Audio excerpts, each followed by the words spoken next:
topics and opinions expressed in the following show are solely those of the hosts and their guests and not those of W4CY Radio, its employees, or affiliates. We make no recommendations or endorsements for radio show programs, services, or products mentioned on air or on our web. No liability, explicit or implied, shall be extended to W4CY Radio or its employees or affiliates. Any questions or comments should be directed to those show hosts. Thank you for choosing W4CY Radio.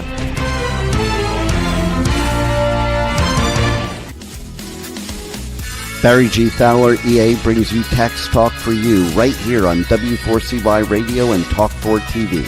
As an enrolled agent and a national leader in tax resolution, as well as trucker, bookkeeping, and tax planning with over 30 years of experience, Barry will break down taxes, bookkeeping, tax planning, and tax relief for individuals and businesses just like you. So let's have some Tax Talk for You with your host, Barry G. Fowler. Hey, welcome and good morning. Today we're talking about how to put a solution in place with the IRS. Some people want to do it yourself. Hey, that's fine. We know dealing with the IRS can be very, very stressful, and that's why we use our expertise to, work for you in getting you the best plan solution in place with the IRS, and a lot of times saving thousands of dollars in the meantime while we're doing this for you. But we got a lot of do-it-yourselfers. Even me. Out on a ranch. There are a lot of things I want to do myself, but a lot of times, my wife has got to call in somebody behind me to fix the problem, which I've made it 10 times worse, and it costs us more money to do it. Other times I'm able to put the solution and fix what's going on, without having to call somebody else for backup. So, we get a lot of questions. Can I do this myself? Yes, you can. The IRS forms are there. They have manuals for every single form, so you can go there and if you're going to use like our collection form that we're going to talk about today, one of the 433s, there are publications out there to do the 433 forms, and you can read through them, make sure you get everything that's supposed to be there. But a lot of what we do as well is put techniques in place to find ways to save you more money. Change your financial profile so that it works within the rules of the IRS for the betterment of you. So you want to do it yourself? What forms do we need to use? There's the forms 433. And so you have the IRS form 433A, a 433B, 433F, 433H. Which collection information statement should you be using? So, the 433A is a collection information statement for wage earners and self-employed individuals. So, if you're running a small business, DBA, or, considered to be self-employment, you're going to fill out this form. And then they also have the form 433A OIC. And this is a specific version that's used when applying for an offer in compromise, which is an agreement with the IRS to settle your tax liabilities for less than the full amount owed. So you can see there are two different 433A forms, so make sure you're filling out the correct form when you're going to work with the IRS on collections. And we're going to come back to these forms and talk a little bit more how you're going to prepare them, what information is going to be on there. But we're going to start out describing each one of the different forms.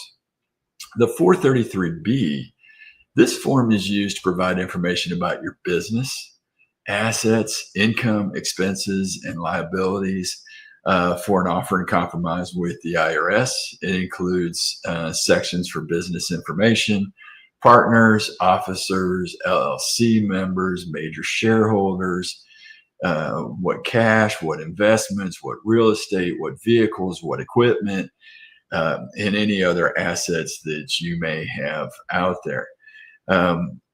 We tell people, if you're in business, whether you're running a Inc., LLC, a corporation, you really should have a very good profit and loss, income statement, and balance sheet that includes all of your assets and everything out there, and your accounts should be reconciled within those books. So whether you're using QuickBooks or Zero or FreshBooks or anything like that to keep track of your bookkeeping, you should make sure that you've got a good balance sheet and income statement or profit and loss.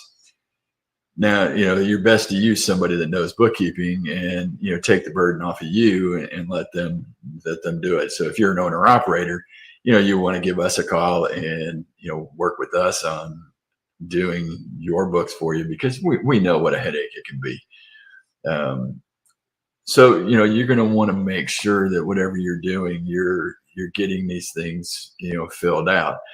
We have seen a lot of businesses that, we have worked with to try to put solutions in place. And I mean, not just business debt, but personal debt, because when you have personal debt, you're going to have to fill out that 433B as well when you are an owner of, one of those other entities out there. And a lot of times, we see businesses flying by the seat of their pants, and it's not the right way to run a business. So, you want to make sure you got that profit and loss and balance sheet. Talking to a client just the other day, and they were like, well, we're good at running businesses.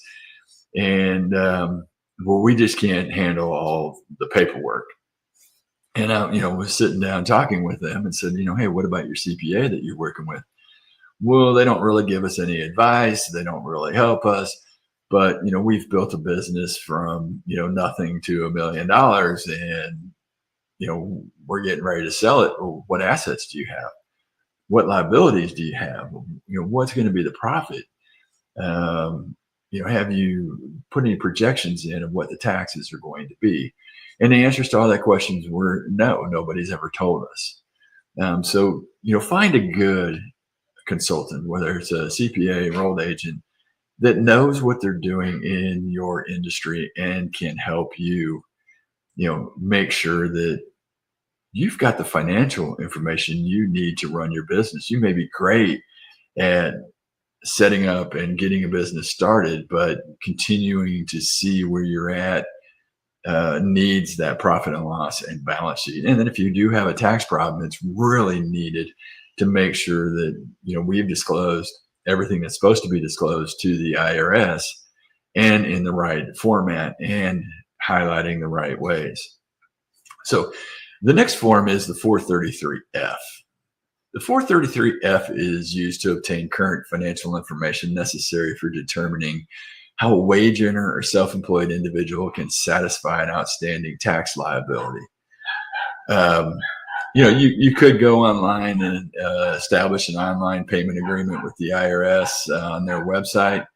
But this 433 is going to be an abbreviated form for, full pay installment agreement with the IRS. It just basically lays out your income and your expenses, and then we can go from there. So the IRS is going to use this collection information statements to gather financial information about your wherewithal, what you can afford to do. It helps them determine, when you're a delinquent taxpayer, what's your ability to pay a tax debt before approving requests for, even tax relief or temporary delay of collections. The 433 forms ask for details regarding, monthly income, plus your expenses, your assets, your what the value of your home, your real estate, cars, vehicles, bank accounts, investments, and much, much more. The IRS is wanting to make sure that you are disclosing everything. Now, what we mean by that is, the IRS will look at your history. So if you're just going for a full payment plan, the 433F is going to satisfy pretty much everything the IRS needs. if your income or your debt is over that $50,000 to $100,000, they may be requesting that information just so they can verify that you can afford this payment plan. If you're going to go for non-collectible status, that 433A is going to be required because it is more detailed and discloses a lot more information, on what is happening in your life. What is your wherewithal to pay this back? And same with the 433A OIC. That again is going to be disclosing a lot of information. Now, the IRS does a full check once you submit this for an offering compromise. So, if you're going for an offering compromise, the IRS is going to go compare everything to national standards. The IRS is going to go back and look at your history. So that means is if you are had cars and you gave them to your kids, the IRS is going to see that, or you sold them, or maybe you've pulled a bunch of money out of your IRA. The IRS is going to go in and find all that. So, the IRS is going to be looking at all this information so that, they know that you really qualify for this offering compromise or lower payment plan or non-collectible status. Hey, when we come back, we're going to answer Tobias's question of what is the difference between an Inc., LLC, and a Corp. And we're going to do that right after this. We have only scratched the surface of today's show.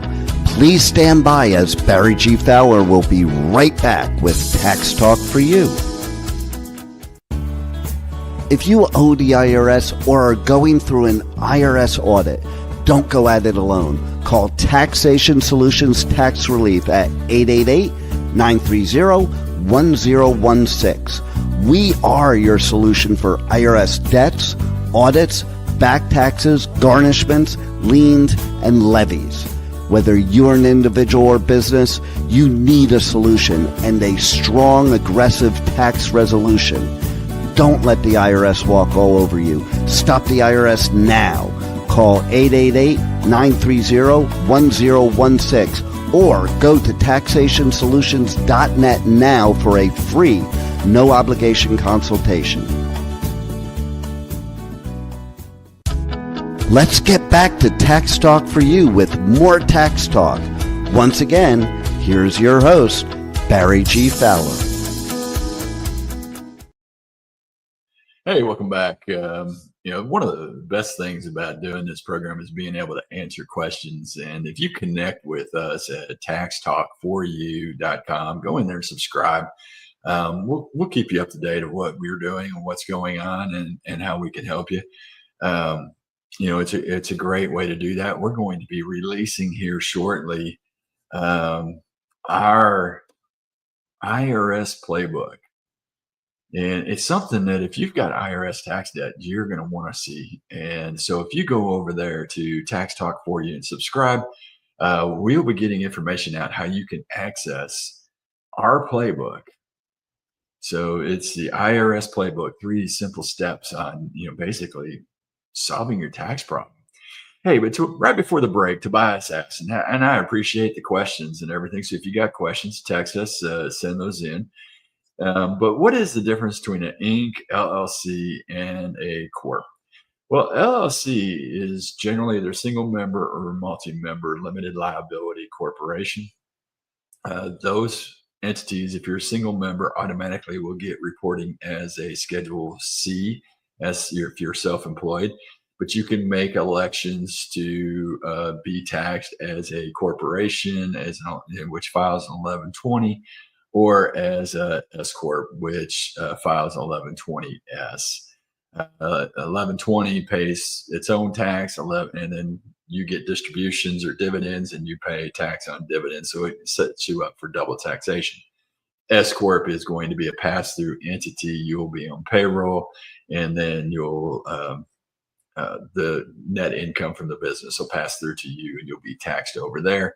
But it could save you a lot in self-employment.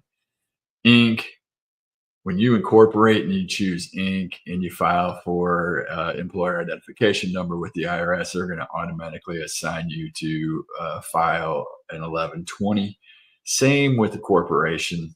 You're going to be assigned to file an 1120, which is that corporate return, and corporation would pay its own tax. You do have to file an election with the IRS, not with your state, but with the Internal Revenue Service to make the election to be taxed as an S corp, and that way you can have pass through income, and you can be on payroll. LLC, that could be a multi-member. If you've got another partner, that could file as a partnership, which is a 1065. And again, there the net income passes through to you on a K1 on your personal tax return, and you don't have payroll, but as an owner of the business, then you have what is called guaranteed payments. Whole big topic. We can talk about both S corps and multi-member partnerships and guaranteed payments, reasonable salary, and all that fun stuff. We've got whole shows that we can put on that, and we'll do that coming up. So again, make sure you subscribe to taxtalk4u.com. You want to make sure that if you are a corporation that you're doing everything right. Follow what was on that EIN letter, because we've just seen it. We're working with a company having to file 433Bs to get rid of huge penalties for many, many years because they filed incorrectly. And then it put them subject to penalties for failure to file and filing late. And now they've got bigger problems. We've managed to work with another company who did the same thing. We went back and filed 3 or 4 years worth of tax returns.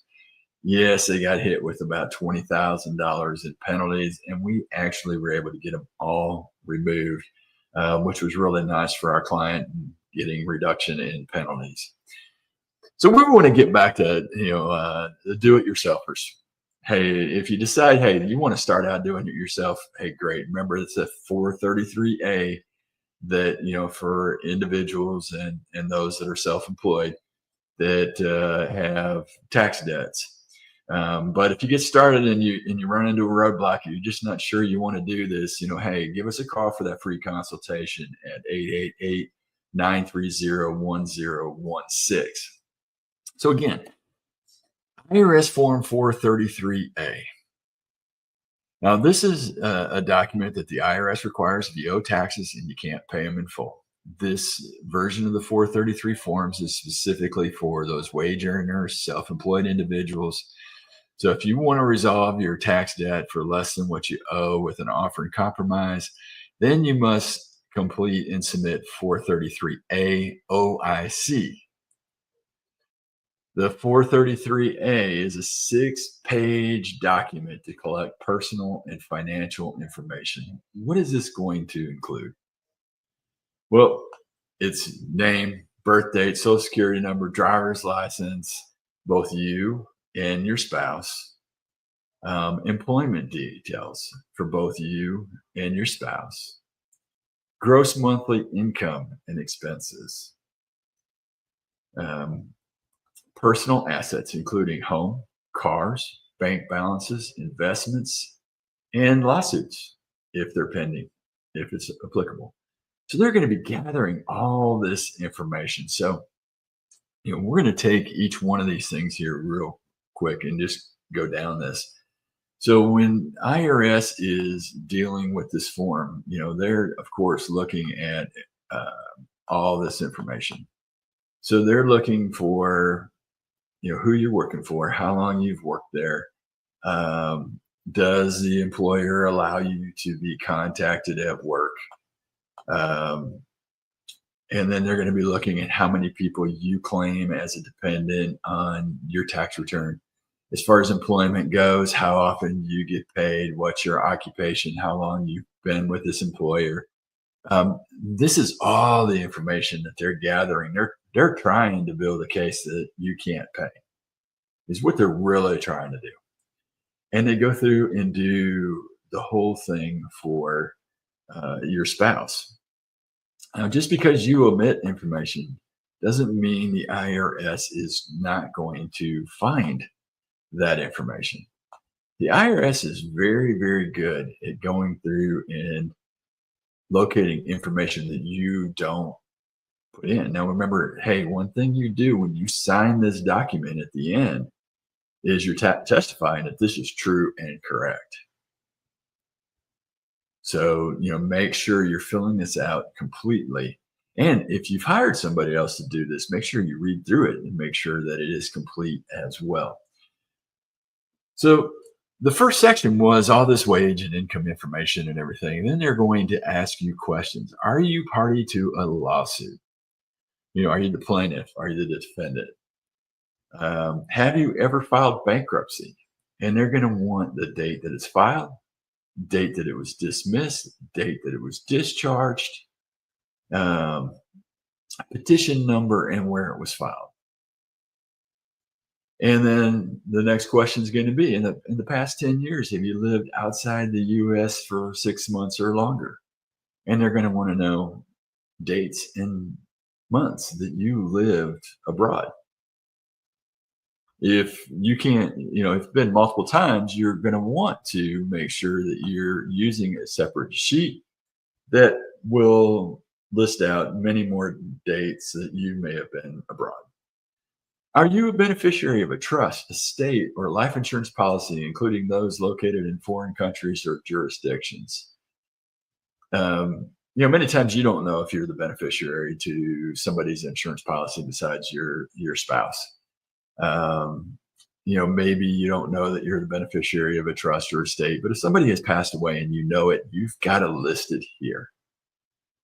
And then you've got to list where it was recorded and the employer identification number. So if there's a trust set up and you are the beneficiary of the trust, and the trust is operating, it's not a revocable trust where somebody is living and you're not going to get it until they pass away.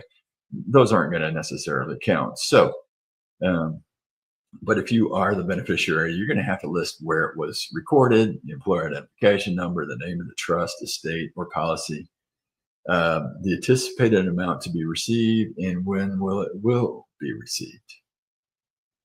So they're looking for wherewithal to pay.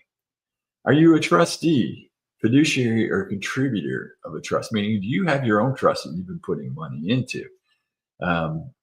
And if you were a trustee of somebody else's or a fiduciary of somebody else's trust, you've got to list that on here. The next question is going to be, do you have a safe deposit box? Including those in foreign countries or jurisdictions. So you've got to answer yes or no, and then you've got to put the location out there. If you've got a safe deposit box here in the U.S., they definitely are going to find it. A lot of foreign countries now will also participate with the IRS and disclose information. So you want to be aware of that as well. And then the next question, in the past 10 years, have you transferred any assets with a fair market value of $10,000, including real property, for less than their full value?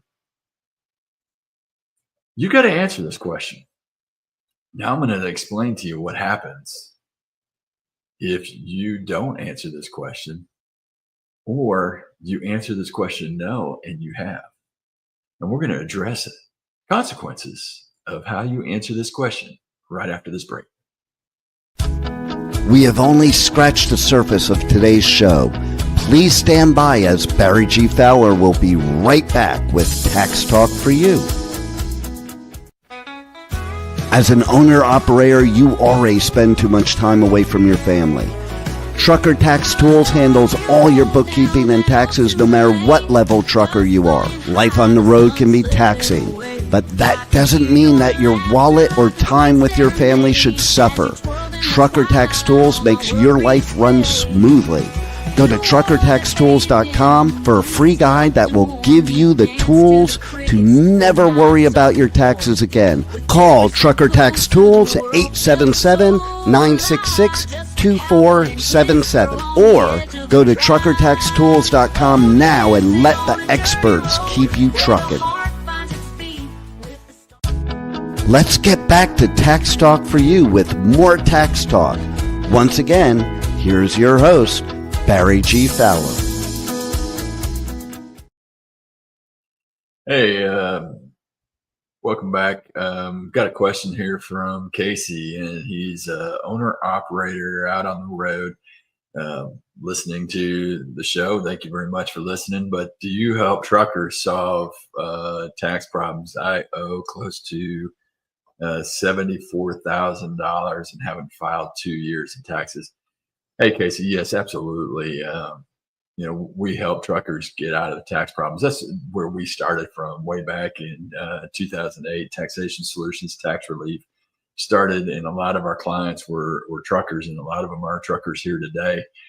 We can also help you with your bookkeeping, here at Trucker Tax Tools. But you're one of these that I would tell you, don't try to do it yourself. Keeping up with the IRS while you're on the road doing what you do is very, very complicated. And, we always have great stories of people that worked for the IRS, and one of their favorite things to do was getting out there after truckers and repo and trucks. So not to scare you, but it's time to get in front of that problem. So pick up the phone and give us a call for that free consultation, 888-930-1016, and let us get in front of that problem. Hey, we were talking 433A.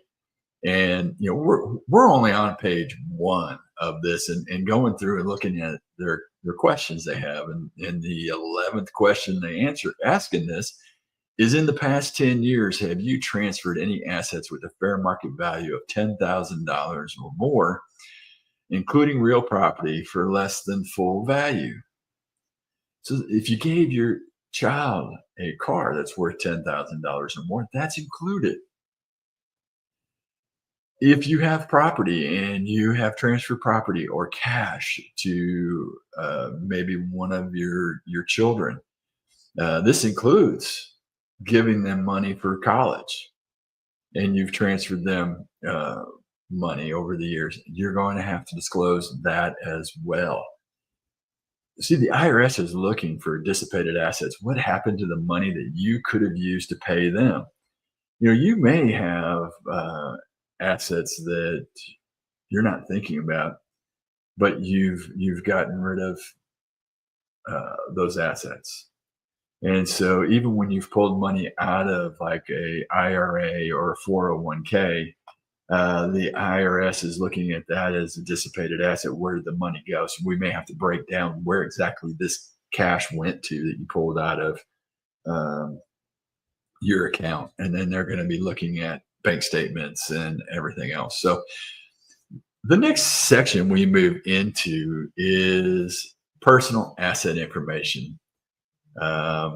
Includes assets located in foreign countries or jurisdictions, and you've got to add attachments when you have more than a couple of accounts. So they're looking at your bank account, type of account, full name, address of the bank, account numbers, the account balance as of whatever, within the last 30 days, any investments that you may have, including stocks, bonds, mutual funds, stock options, CDs, retirement assets such as IRAs, KIOs, 401k plans, 403b plans, commodities like gold, silver, copper, includes all corporations, partnerships, limited liability companies, or other business entities which you are an officer, director, owner, member, or otherwise have some kind of financial interest in, no matter how big or small it may be. And you're going to have to list those investments here. And not only are you going to have to list those investments, but you got to give them what is determined to be the current value. If you have loans, so like if you've got stocks and you've got a margin account and you may have a loan, you have to list that loan there and then give what's your equity in that. If you've got digital currency, cryptocurrency, you need to list all of those currencies as well. Like I said, the IRS is looking for as much information as possible on you to determine your wherewithal to be able to pay. They're also looking at available credit. What credit cards do you have?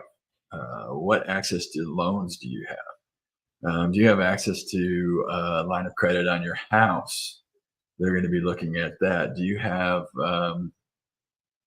other cash available or other loans available that you can take out to satisfy the IRS debt? And they're going to look to you to go and do it. Now, there are some reasons to actually go through and do a line of credit on your home or something and pay off the IRS. And especially if you have the wherewithal to pay, sometimes that interest rate is going to be much lower on that line of credit or mortgage on your house than it would be continuing to rack up penalties and interest with the IRS. So, we've got to look at all that and make that determination. What is the best route for you out there? They're going to ask you if you have life insurance. Do you have life insurance of any kind? And especially if you have cash value life insurance. And so, if you do, they're going to ask for the name of the insurance company, the policy, who owns the policy, what's the current cash value? Do you have any loans outstanding on that balance? And then, you're going to subtract all that, and it comes down to available cash. So if you do have cash value policies out there, they're going to want you to pull cash from that to help satisfy your debt as well. Now we're going to get into personal assets, real property. So this is all the property that you own. So it may be your house. When you bought it, what's the fair market value? A lot of times we use Zillow to come up with what the current market value is, but market value may not be what Zillow has on there, because there may be repairs or other things that would bring it down that Zillow wouldn't have. But we've got to be able to support that. Now, if the IRS comes back and says your current fair market value is much higher than what you say it is, well, we have the option to go get an independent appraiser done. And once we get that appraisal, we can use that.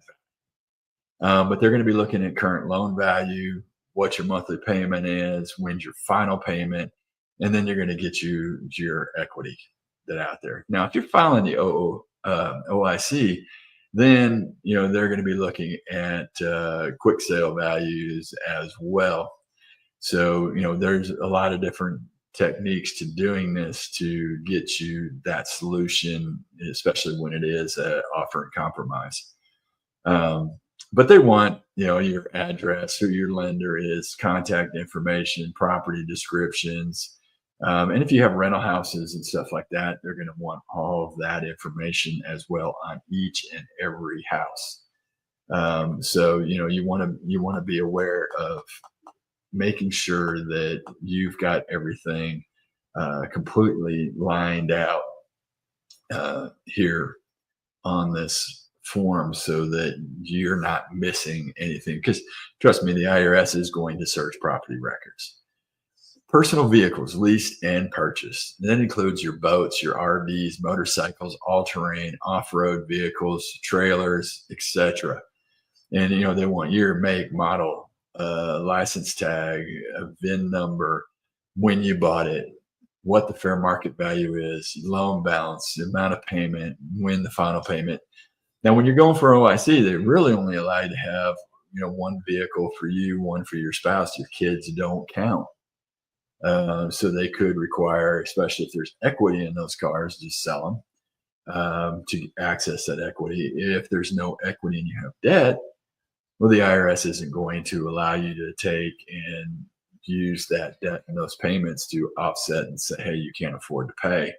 Those things aren't going to account, as well as when you're doing offer compromise and you're paying for your kids' college or private tuition for high school or middle school or elementary school. Neither one of those count as well. It will count if you have them in daycare, because especially if it allows both spouses or you as a single parent to continue to work, will be able to get those things. in there, but you've got to go through and list every single vehicle you have. Now, the next section the IRS is looking at is personal assets. It includes all furniture, personal effects, artwork, jewelry, collections, coins, guns, antiques, or any other assets. It includes intangible assets such as if you got patents or licenses, domain names, copyrights, mining claims. You've got to list all these things out there. Now, a lot of times in this section, we're going to skip it because, most people don't have major amounts of jewelry or have, coin or gun collections or art or an exorbitant amount of furniture. Some do. If you happen to be in that class, that's one of the things that we'll look at. But they do give you a pretty broad exclusion in this category. So you may not have to list everything out. Now, the fun part is monthly income and expenses, foreign and domestic. And so we're going to go over this section briefly when we come right back. We'll be right back after this. We have only scratched the surface of today's show. Please stand by as Barry G. Fowler will be right back with Tax Talk for You. As an owner-operator, you already spend too much time away from your family. Stop spending time doing paperwork.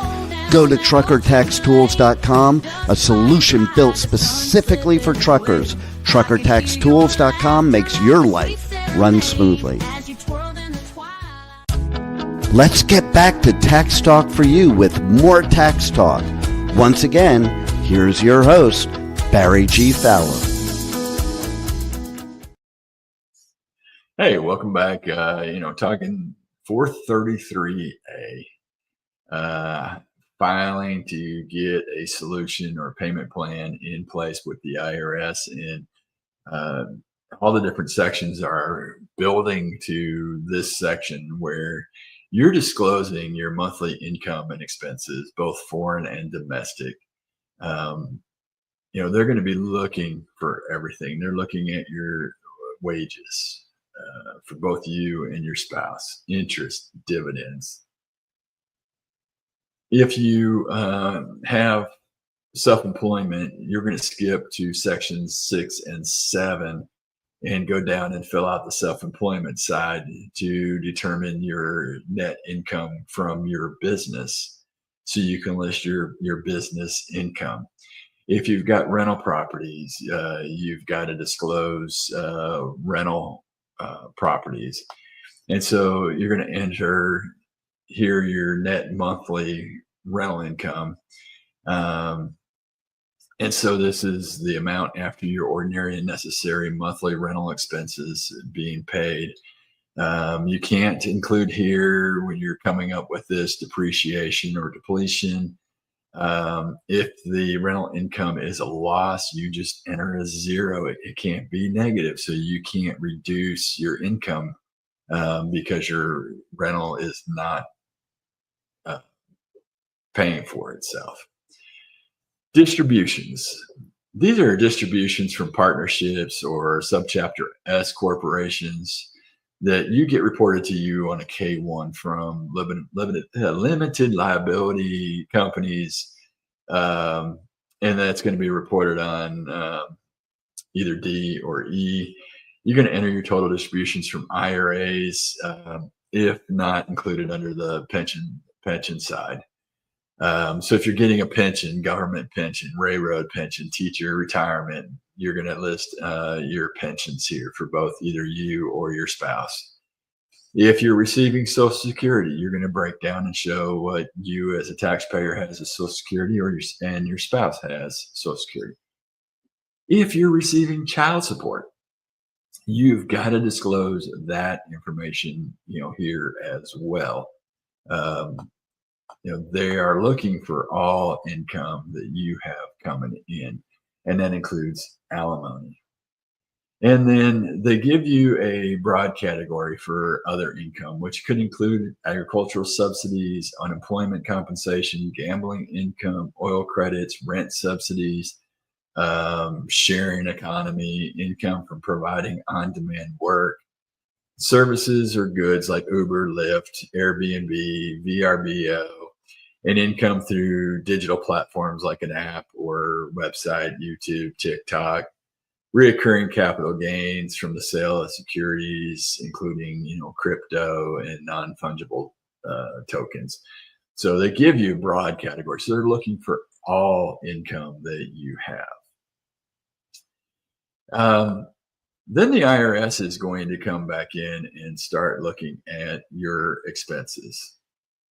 Again, the IRS generally does not allow tuition for private schools, public or private college expenses, charitable contributions, voluntary retirement contributions or payments, or unsecured debts. However, the IRS could allow expenses if proven they are necessary for the health and welfare of the individuals or your family or the production of income. Now, they lay all this out in publication 1854 for all the exceptions that are out there. So to learn about those exceptions, you have to go out there and look what exceptions the IRS allows. But what the IRS is looking for is your costs: food, clothing, miscellaneous. This is going to be the total of food, clothing, housekeeping, supplies, healthcare products for 1 month. Miscellaneous allowance for expenses incurred is not included in any other allowable living expenses. Credit card payments, bank fees and charges, reading materials, school supplies, etc., would all be under this here. Housing and utilities. This is for your principal residence. It's whether your rent or your mortgage payment. You're going to put the average monthly expenses for property taxes, homeowners or renters insurance, maintenance, dues, homeowners fees, utilities such as gas, electricity, water, fuel, oil, trash collection, telephone, cell phone, cable television, internet services. This is all included in housing and utilities. Now, if you're running a business and deducting part of your cell phone on your business side, that portion of your cell phone can't be deducted here under housing and utilities. Next thing they're going to move is going to be vehicle ownership costs. And it's going to be total monthly lease or purchase loan payments. So, what are you paying on your vehicles to own them? And then you get a deduction for vehicle operating costs, total maintenance, repairs, insurance, fuel, registration, license, inspections, parking, and tolls for 1 month. Now, I'm going to tell you, don't exaggerate this number because, we get people telling us that they spend $500 or $1,000 in fuel and they drive a fuel efficient car or something. They're going to look at your bank statement and see, or your credit card statement and see, how much are you charging in fuel, and see that it makes sense. And so they do tie things back, as well as like payments on utilities and everything. They're going to be looking at your bills to determine, are you reporting this correctly? If you don't have a vehicle, they also give you an allowance for public transportation. For mass transit, whether it's train, ferry, taxi, Uber, whatever it is, you're using to get to work. They're going to allow you to take public transportation, or if you're on Social Security not working and use that to get to stores and everything else, they're going to allow you to do that. They're also going to give you out-of-pocket healthcare costs. And this is your monthly total of medical services, prescription drugs, medical supplies, eyeglasses, hearing aids, dental, all that is included. It's what you're paying out of your own pocket. So if you've got major out-of-pocket costs, you're going to want to detail it here and then provide the support behind it to prove it. Otherwise, they're going to give you a standard amount there to cover your deductibles and other stuff that you have coming could be coming out of pocket. And then your current year taxes, state, federal taxes that are being withheld from your salary or wages, or if you're self-employed and you're paying in estimated taxes. Now you got to be paying estimated taxes if you're self-employed. Word of warning here.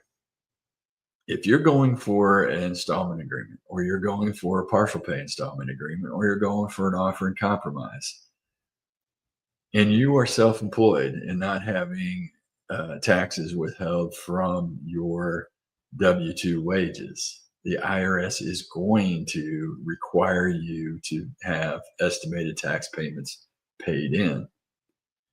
And so as you go through the year, you're going to have to prove that you have enough estimated taxes to pay your taxes, or at least the minimum required based on your situation.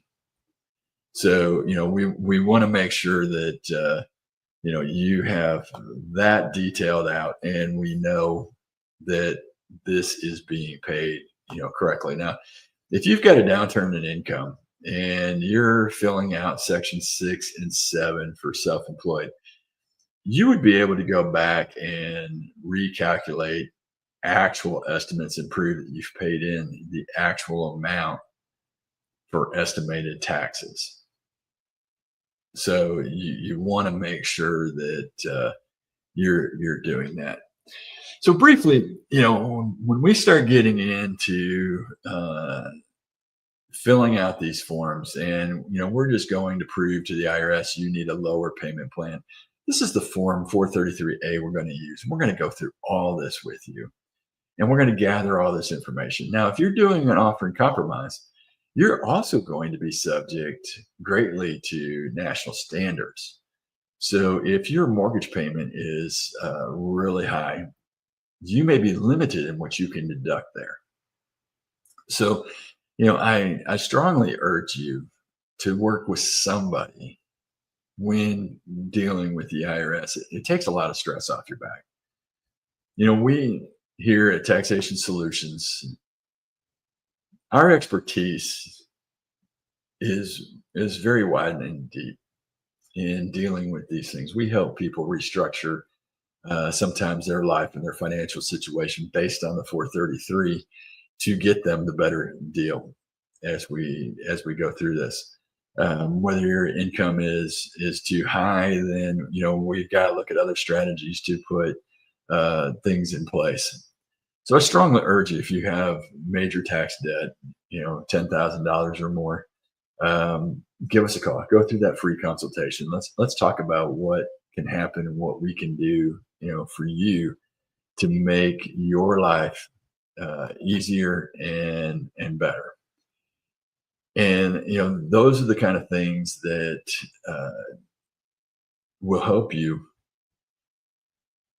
down the path to financial freedom. So, one of the things that I ask everybody is it fun dealing with the IRS? No, absolutely not. Is it stressful dealing with the IRS? Absolutely. When you start dealing with the IRS, you've got the stress of everything that is happening, and you've got to answer the questions, and you've got to do rapid fire, and then you've got to provide the information. So, we strongly get somebody, whether it's us or somebody else, get help. Now, we've got a playbook coming out. I've told you about this in the beginning, and we have IRS playbook. It's going to be released here shortly. The website and everything is done. It's just got to be updated and released. But if you subscribe to taxtalk4u.com, again, taxtalk4u.com, we'll get the information out as soon as it's available. You can get in and download the playbook. 3 simple steps to solving your IRS problems and putting a solution in place. Hey, that's one of the best offers that I can give people out there, showing and giving you the expertise of me, my staff, at dealing with the IRS and getting that solution. So again, taxtalk4u.com, subscribe there. Let us help you. Make sure you're back here every single week, 10 a.m. Eastern time, at w4cy.com, W4CY radio app. And again, if you tune into Tax Talk for You every Monday at 10 a.m. at taxtalk4u.com, you'll have the information and subscribe and be right here. And next week, we'll have some bigger surprises for you as we go on getting a solution, maybe that wonderful offering compromise, the pipe dream of everybody, of settling for less than what you owe the IRS. Hey, have a God bless week, and look forward to being back here with you again next Monday at 10 a.m. right here on W4CY Radio, taxtalk4u.com. Thank you. Have a great week. Are you an individual or business that wants to understand taxes and how they affect you? Are you looking for specific tax advice for self-employed, business owners, and truckers? Are you behind on taxes and your bookkeeping? Are you dealing with the IRS and ready to have some relief? Then you need Tax Talk for You, hosted by tax and trucker expert Barry G. Fowler, EA. Tune in 10 a.m. Eastern Time every Monday right here on W4CY Radio and Talk4 TV. Don't forget to check this and past episodes at taxtalk4u.com. See you next week at W4CY.com.